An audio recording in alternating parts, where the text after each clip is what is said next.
I'm here with Chef Will Deason from Willy Brew. This is his first time in the studio. So we have lots of firsts going on here. I hope that you guys have your phones at the ready because today we're going to talk about cooking, baking, the holidays. Call with your questions, comments, concerns. We're ready for it. Chef Will, thanks for being here. Well, thank you for having me. This is very exciting. It is very exciting. It is very exciting. You know what? I think we can just tell people if they're ready to call in to call 860-456-1400. You won't get prizes. Okay, so let's all be sad for a moment. Well, come on. I'm talking to you as a prize. Thank you.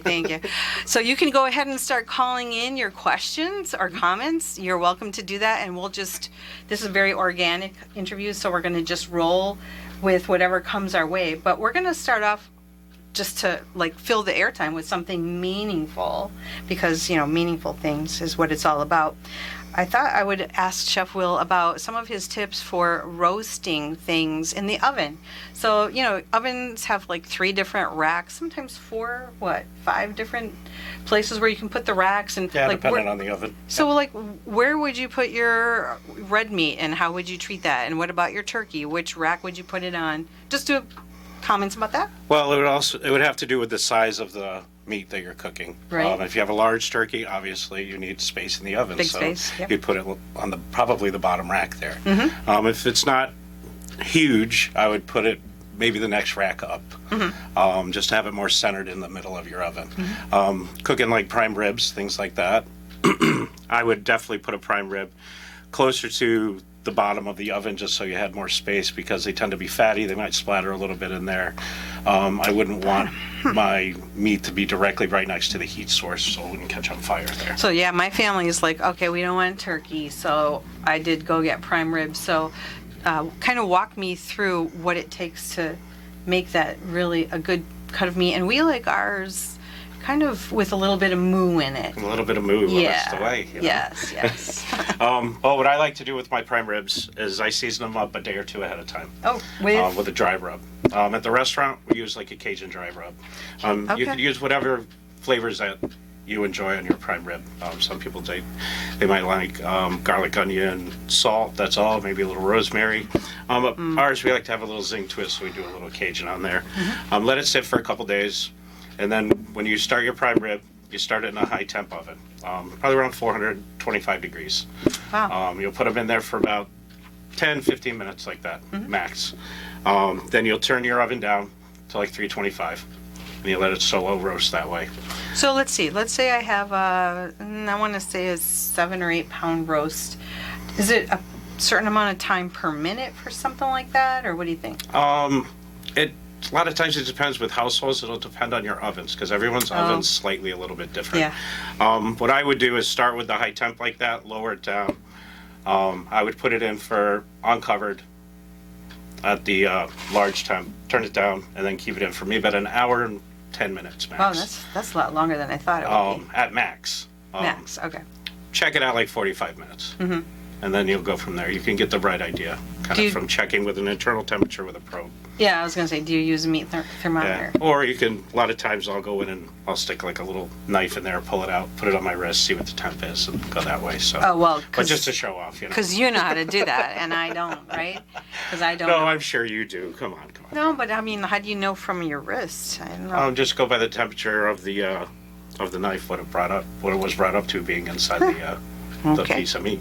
I didn't know that. Some people I was taught when I was younger, you stick it to your lip. It's a sensitive area, so you'll see the true temperature, what it's going to be. And the reason why I say your wrist, because you don't want to touch your hand, because your hands are used to touching hotter things. You don't have a proper idea of temperature with your fingers. All right. Good to know that. Little secrets of the trade, but a lot of people don't want to see you touching your meat that you're going to serve to them. Take it out, put it on parts of your body, and then stick a knife back in there. So a probe is the best thing. Home cooking is different than eating at a restaurant. Yeah, so. Exactly. A lot more safety, hopefully. Yeah. But hopefully we're safe everywhere we cook.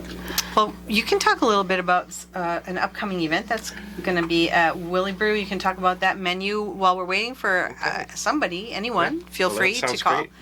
Well, at Willy Brew on Tuesday, December 13th, at 6 p.m. We're going to be having our first beer dinner since COVID. We used to have them quite often, which I love having them because we can showcase some of our extra talents. A lot of the guys in the kitchen and girls in the kitchen, I try to pick their brains with ideas, and I can have them show off some things too. And it's good because a lot of times at the restaurant there we get so busy, we just focus on the things that we do all the time. So this gets us to do something a little different. Being the time of year, it's going to be a holiday beer dinner, and I try to make everything as local as possible. Try to locally source as many things as I can. I'll be bringing in fresh local oysters, cauliflower. I'm going to be doing a cauliflower soup. So that's prevalent this time of year. We'll have roasted potato skins, and they're going to be stuffed with a roasted root veg, local root veg I'll get from local farms around here. Oh, like, how do you, is it a secret to how you prep that, or should I not ask that? No, you can ask that. Okay, so what do you, like, stuff it with? How do you do this? So the way I would do the potato is I would bake the potato, scoop it out. Yep. You can either deep fry them, or you can put them in an oven and broil them and toast them up that way. You mean the skins? Yeah. Okay. So if you want to do them a little less fattening, you don't want to deep fry them, you can do them that way. Yeah. With the roasted root veg, you can pick anything out of the ground, basically for vegetables. I'll probably get parsnips, carrots. I'll put in some squash in there, probably some winter squash. I'll mix that up. I'll stuff that in there. I'm going to do brie cheese. I'll melt that and do crispy onions over the top. So do you stuff the skin with all those veggies? What do you, and not the potato part, or? No, not the potato part. The potato part you take out, and that's what I make my potato salad at Willy Brew with, is with our scoops from our potatoes that we scoop when we cook our potatoes for potato skins. And people go crazy about our potato salad, but that's a little secret for you guys all to know that are listening. That's a good idea. All right, I'm taking notes. Yeah. Okay. We're going to have some veal roulades. I'll take some veal cutlets, pound them out. I'm going to stuff them with sweet pumpkin, green onions, and local garlic. Sear that off. I'll do a pumpkin puree and a beer blanc, and garnish it with little pumpkin seeds, toasted pumpkin seeds. All right, so how do we get to that event? How do we get there? How do we get there? We go to Willy Brew, where everyone needs to go. Well, like, do you need a ticket? Do you need a reservation? No, you definitely need a ticket. Do you have to call, whatever? Call the restaurant. Yeah. You can buy your tickets over the phone that way, or you can stop in the restaurant, pick up a growler while you're there, or some food to go, or just even eat there and drink there. Buy your tickets. Tickets are $65. Does not include tax and tip, though, but it'll cover your 5 courses, and 5 small drinks. Okay, so there's libation to go with all that? Yes. 5 different things? Yeah, 5 different things, and we're going to use all Willy Brew beers. A lot of times when I do my beer dinners, I'll bring in other breweries. But this one being the first one since COVID's over, I really want to focus on us and everything we do. And David kills it with beer. He's the man, you know. So it's pretty easy to make great food when you have such amazing beer to blend with it. So it just makes my life easier. That seems appropriate. Yeah. Right? So people out there, you know, I hope we are not going to hear crickets chirping through the whole time that we're here. Please call. Feel free to call with any questions or any baking or cooking kind of things to 860-456-1400. And so I'm here with Chef Will Deason from Willy Brew, and you know that I'm here to talk about food all the time. I was going to do some baking this week, and I went to the grocery store today because I was lazy and I don't want to measure shortening. So, okay, guys out there, do not judge me, but I do use shortening for my pie crusts. All right, that's my confession for today. And I know that they have shortening in pre-measured sticks, and I felt like it would be way easier to just throw the stick in, and I don't have to mess up stuff with, you know, the shortening. And there's nothing on the shelf. Yeah. I couldn't believe it. And then when I went to go get even like whipping cream to go with pie, it's like $5 or $6 for even a smaller container of the stuff with the nozzle. So I was looking at like stuff in the tub thinking, is that cheaper, or should I just get heavy cream, make my own? Like, what's more economical these days? You know? You shop around. That's the best thing to do, be honest with you. It's one of the struggles at every restaurant, every person making dinner, lunch, breakfast is dealing with right now.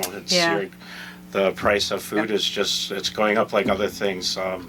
It's a struggle that every restaurant's dealing with, every chef, every owner of a restaurant. You just shop around a lot more. You find options. You don't just have this one place where you go and buy everything, because a lot of times places, they can't get stuff in. Yeah. So you just need to have more options of places to go. So that makes it so you just spread out a little bit in your area, and you try different places you haven't tried before, and you might find new things. I mean, you try to look on the bright side of everything. Well, and maybe you have to alter your menu. Yeah, all the do time. something different. All the time. You can see Willamette Brewing Company's menu. It's Improv 101. Before COVID, we had, I'd say, 120 items on the menu. And we're down to, I think, 35 or 40 now, which is nice. I mean, that's certainly more than commendable, because I've been to places that had multi-page menus, and now it's like maybe a 1-2 side page of something. Well, they're just keeping control of what they can do and making sure that we give people the best service that we can and not disappoint them. There's nothing worse than saying we're out of something or just can't get it and sorry we don't have it, to a patron coming in looking forward to having something. I have a track record that is so good. Like, I will look at a menu and I will read it like a book, and then I'll figure out what I want. And I'm very intentional about what I eat. And then I think I order it, and usually without fail, something I want is not available. Like almost 100% success rate. Not a good thing to have a success rate with. No. Maybe you can talk a little bit about maybe some of the things that you really enjoy making, whether it's at home or whether it's at the restaurant, or just, what are your favorites? Do you have some favorites? And I'd be really interested in, especially if they were like ethnic-y things. Ethnic-y things. Is that a word? I don't know. I think so. Maybe. Probably not the way I just pronounced it. But anyway, things that I enjoy to cook. Yeah. I enjoy to cook very home-style cooking. Growing up, the people that I cooked with, family members that originally taught me how to cook and had me in the kitchen, we cooked just a lot of simple New England-style foods. So, like, what is that? But the thing that was crazy, though, I grew up as a vegetarian most of my youth. What? So most of the things that we cooked growing up didn't have meat in it. So it's I throw a lot of people off, like they're like, wow, I can't believe that you make all these things now, and those are things you enjoy And I grew up doing. eating raw meat. Yeah, well, like steak tartare. It opened my mind up more to things that are more prevalent now. When I was a kid, it seemed like I didn't know very many other people that were vegetarians, except for people that went to church or things like that for religious reasons and stuff. And it seems now it's very prevalent, like it's everywhere. Yeah. I think it's amazing. It's all these different options we have now to work with and everything. It's fantastic that we have this now, and that's why, like, when it comes to Thanksgiving dinner, we didn't have the traditional turkey sitting in front of you, or a roast ham, or roast beef, or something like that. We focused on a lot of the sides and things like that. Were like big parts of it, and as a kid, Morning Farms was like the only company that was really around that had. It was around when you were a kid? Yeah, and I remember we used to go up to Massachusetts. I didn't know it was there for that long. I don't know exactly where it was at, but I remember going with my mom, and family members are going up there and stockpiling large amounts of vegetarian proteins, like meat substitutes. And we would use those to make different dishes, like your basic chicken dishes, your basic beef dishes. We would use those.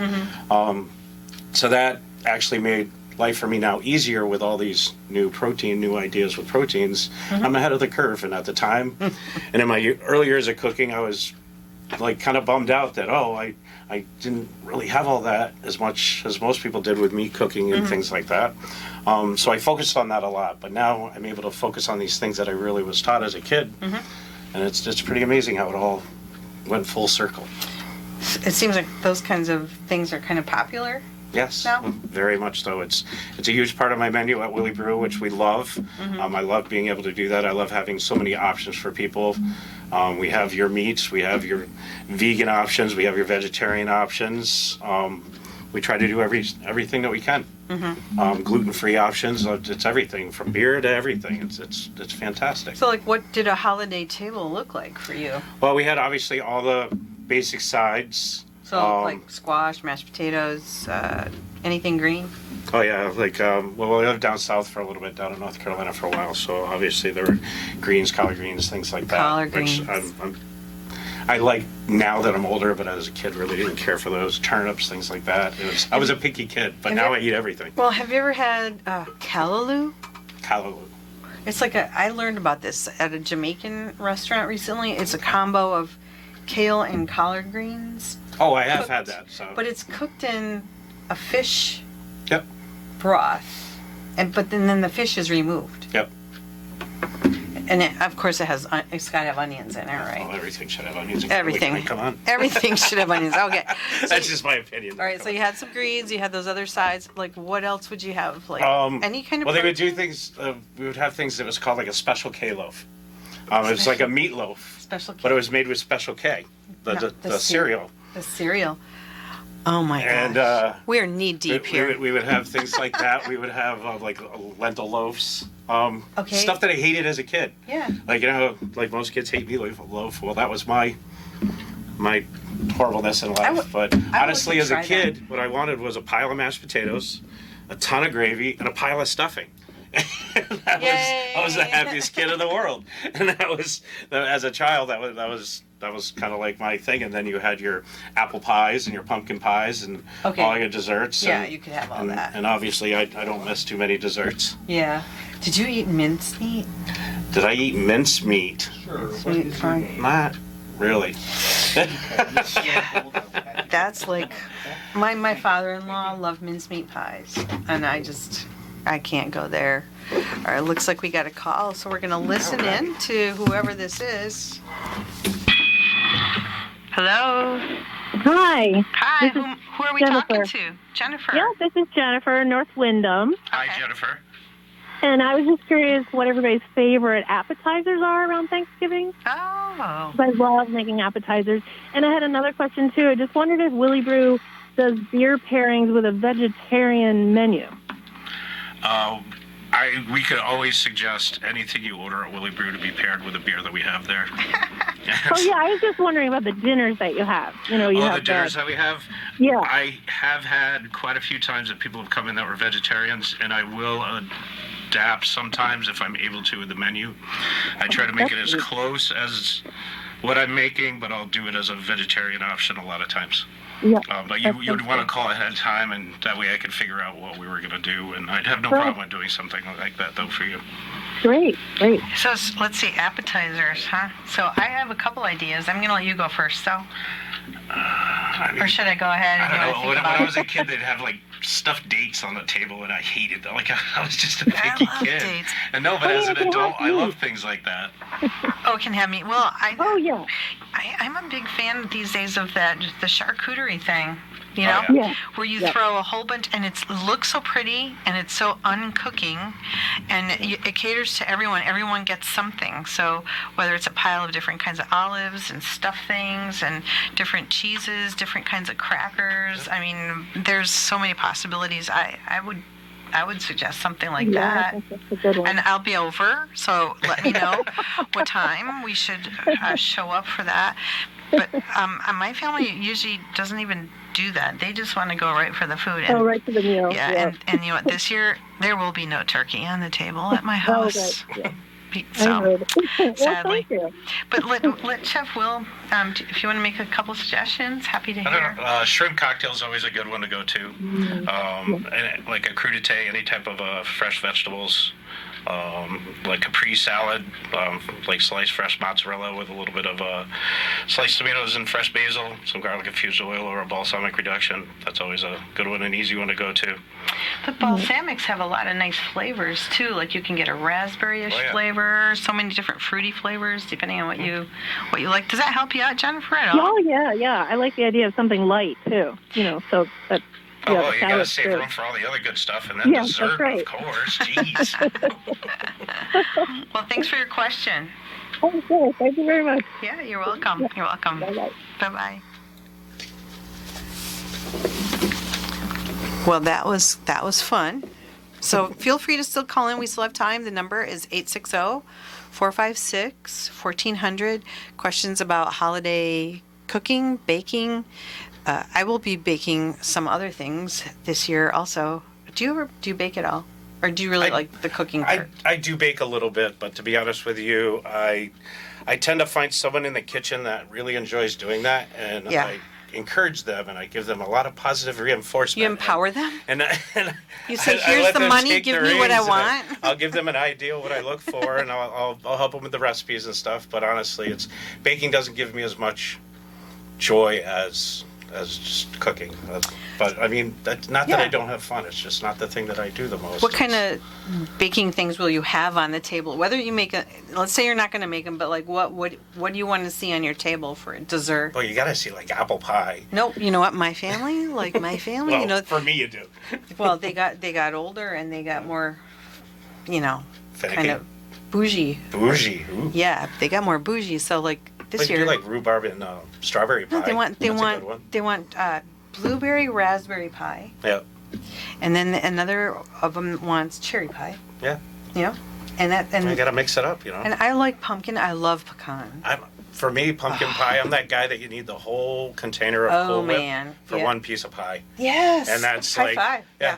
All right. I do like Yes. one bite of pumpkin pie is great. Like I'll be like, oh, it's so good, but I'm not one of those people that will just devour it unless I have a pile of whipped cream. Now, do you which I try not to do that too Do you much. ever you've had sweet potato pie? I'm sure. Oh, yes, If you were in the yes. South. Oh, yeah. So like, do you prefer one over the other, like pumpkin over? I sweet prefer candied yams over all that. Like I would rather have a bowl of candy yams than sweet potato. like from the pie. can kind of thing? No, or just made from scratch. And then do you do the marshmallow thing on top?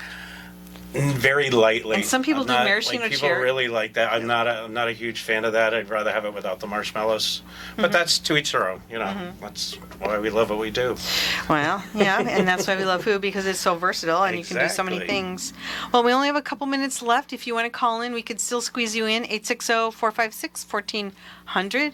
Here with Chef Will Deason from Willy Brew.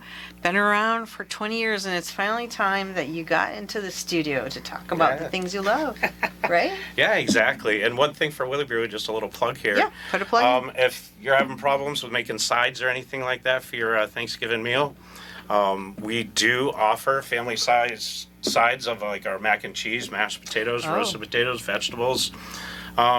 We have menus for that. You can look up online for that. So feel free to call. We're not open on Thanksgiving, but you can pick it up ahead of time and heat it up for the next day if you pick it up on Wednesday. Apple pies and pumpkin pies, I have those at the restaurant all the time. We offer those too. That's a staple dessert I have there. My mousse that we make at the restaurant, we have that as well. We do creme brulee all the time now, but I won't make that for people to go. They'll have to come to the restaurant and have that. Yeah, well, they got to come in for once, for something once in a while, right? Yeah, exactly. Well, listen, it's been a pleasure. Thank you so much for being with me Well, today thank you for on having me. Ravings and Cravings. One call in today, hopefully a few more call ins another time if we do a live one. But we appreciate your being here, and I hope everyone in the radio audience has a great holiday, great Thanksgiving, whether you have turkey or not. We're not. And we'll see you next week. Talk to you next week on Ravings and Cravings here on Good Company WILI.